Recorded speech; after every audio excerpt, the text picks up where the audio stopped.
La fin des années 90, c'est le moment de l'explosion médiatique du phénomène des églises du réveil, sur tout le territoire national. Présents depuis des décennies dans le pays, pentecôtistes et évangélistes, dont les pasteurs stars fortunés s'autoproclament prophètes ou apôtres, bénéficient grâce à leur propre chaîne de télévision et radio confessionnelle d'une couverture médiatique jamais vue jusque-là.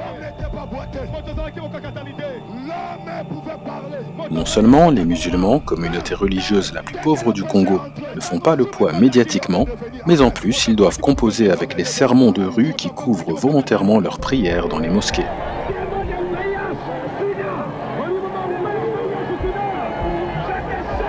C'est également une époque où les pasteurs les plus puissants du pays n'hésitent pas à s'attaquer directement à l'islam. Le 27 octobre 1997, le pasteur Fernando Coutinho s'en prend au prophète Mohammed sur les ondes de sa radio évangéliste. 2 ans après, le 12 septembre 1999, au cours d'une messe télévisée, il déchire et brûle en direct un cahier contenant des versets du Coran qu'il présente comme des écrits sataniques. Réunis au sein du groupe de prédication Ad-Da'wa, qui s'adressait essentiellement aux musulmans, un cercle de prédicateurs va se reconstituer au sein d'un groupe qui tiendra ses premiers débats publics en octobre 1999 à destination des chrétiens, le groupe Al-Badrou.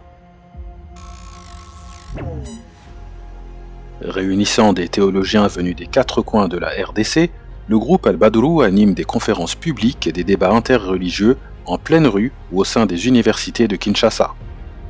La riposte médiatique amorcée par ce groupe est fulgurante. En plus du terrain, les cassettes vidéo de débats qu'ils diffusent rencontrent un réel succès en République démocratique du Congo. Alors qu'elle assimilait encore l'islam à l'immigration ouest-africaine, la population quinoise tombe sous le charme de ces musulmans congolais de souche dont les méthodes entraînent des conversions sur tout le territoire national.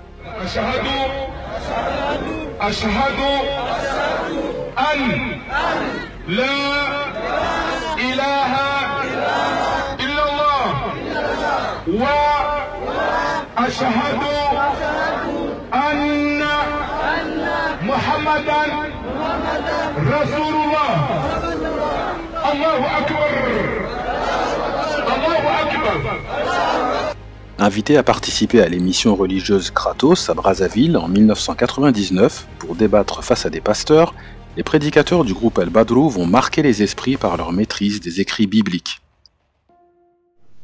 Je voudrais dire ceci, que les non-musulmans, les non-chrétiens d'ailleurs qui nous suivent en ce moment, doivent comprendre que la doctrine centrale du christianisme, c'est bien la théorie de la rédemption que par le sang de Jésus-Christ.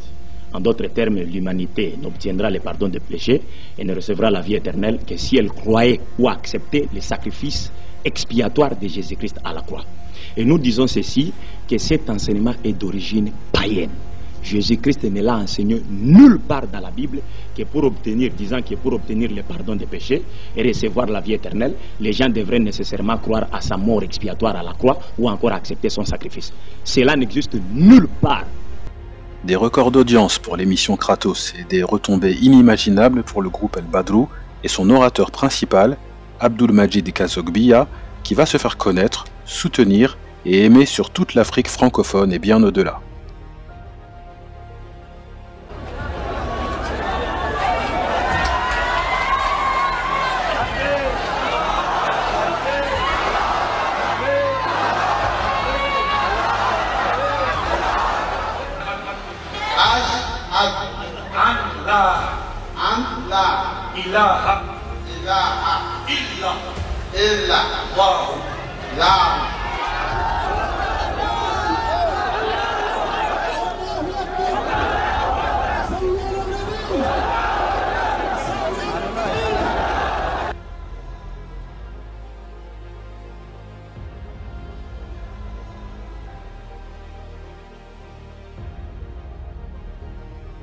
Kidogo utanisamehe,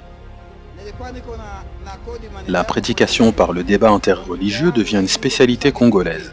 La méthode s'impose comme un moyen d'échange et de rassemblement entre chrétiens et musulmans autour de ce qui les unit. Aujourd'hui encore, la prédication islamique en RDC est la cause de milliers de conversions à l'islam sur toute l'étendue du territoire. Ashahadu an la ilaha illallah wa ashahadu anna Muhammadan Rasulullah. Dans certains pays d'Afrique de l'Ouest, de jeunes prédicateurs se revendiquent des méthodes d'Al-Badrou et d'Abdul Majid, comme ici, les prédicateurs ivoiriens de la BAM. Donc ça, c'est une très bonne chose, c'est-à-dire la relève est assurée, donc on peut partir en paix.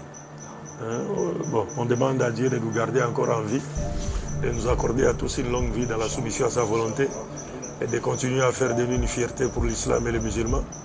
Mais du moins, on sait que si on quittait aujourd'hui ou demain ce monde, il y a des frères qui ont déjà pris la relève, qui peuvent continuer à faire la fierté de l'islam après nous. Vous tous, vous m'avez fait un grand honneur. Et quand je vous suis, ça me fait du bien. Vous avez même développé d'autres argumentaires que moi, je n'ai pas développé. Vous tous. C'est comme ça. La science, c'est comme ça. La science, c'est comme ça.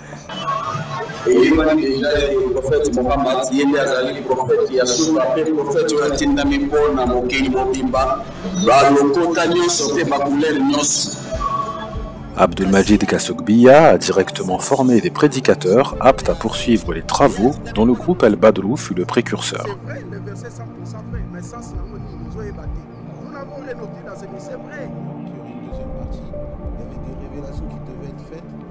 Je vous avais parlé d'un livre révélateur qui changerait.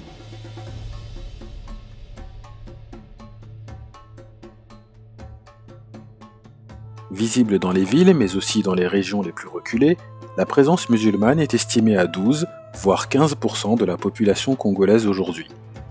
Certaines entités islamiques de la RDC revendiquent même une population musulmane allant jusqu'à 20% dans certaines provinces, alors que le Maniema se situerait dans certaines contrées au-delà des 80, voire 90% de musulmans.